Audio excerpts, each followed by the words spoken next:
Hey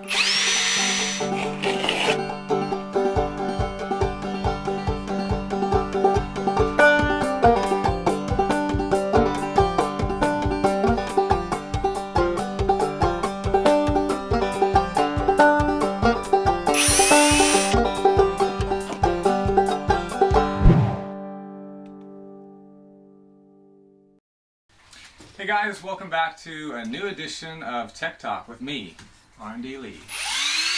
Today we are talking about how to pair the remote to an H10 board. So this is, like I said in some of the earlier Tech Talks, the pairing process on the remote is basically the same for all the H series boards, but on each board it varies a little bit. So I'm just going to take you through this specifically on the H10 and then make some comments about some of the other ones that might be a little bit different. Okay, so on the remote, it's very easy to get this into pairing mode. What you want to do, first thing, slide the battery cover off, slide your speed mode to the left, that's the slow mode, right is fast mode, you want to be in slow mode, okay?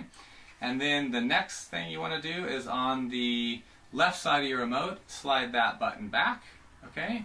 And then just hold on to that for a second, I'll come back, we'll do the board now. Okay, so on the board, on some of the boards like the H16, it's a press and hold, or on the B series board as well. This one is a little bit different. There's actually a binding button right here next to the power button, okay? So you're going to need to press that after you turn the board on. You know, sometimes like the little small mobile phone SIM card ejector is an easy thing to use. I have a pencil right here. You can use pretty much anything. There's a little hole in the rubber bit that you can kind of poke through, but just so you know, you don't actually need to poke through that hole. It's just a button that kind of sits down behind that silicon pad. So as long as you can press it and you'll hear a click, then you've pressed it. So the first thing to do is basically turn your power on, so just press and hold to get it on. And then pretty soon, I'm waiting a little bit too long now, you want to do it right after you press the button, but go ahead and just, you know, depress that. Now actually, this is a good example and why we're doing the Tech Talk, is I waited too long in this case. You want to be ready to do that as soon as you've actually pressed your power button. So less talking, more button pressing, alright? And press straight away.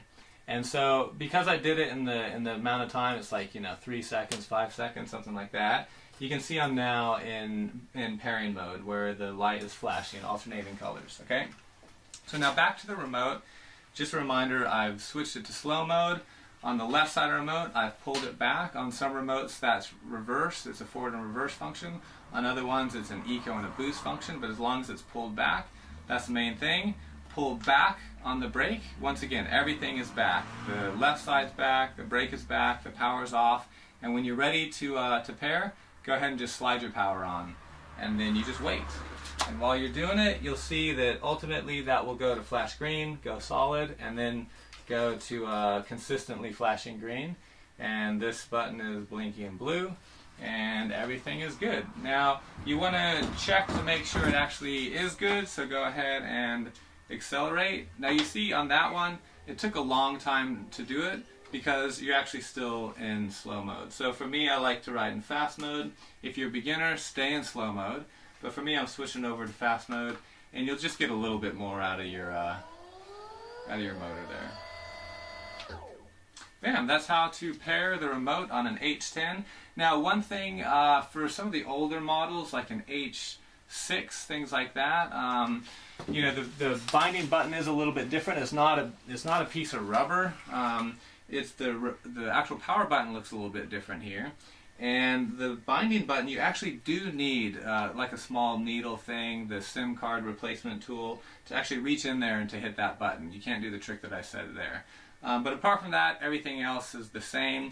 You just want to make sure that you actually press that pairing or binding button immediately after you turn your power on. So that's it. If you got any questions, leave them down in the comments below.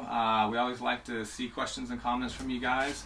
And apart from that, make sure that you've hit subscribe to stay in tune with all the new updates that we release for Tech Talks in the future with me, R&D Lee.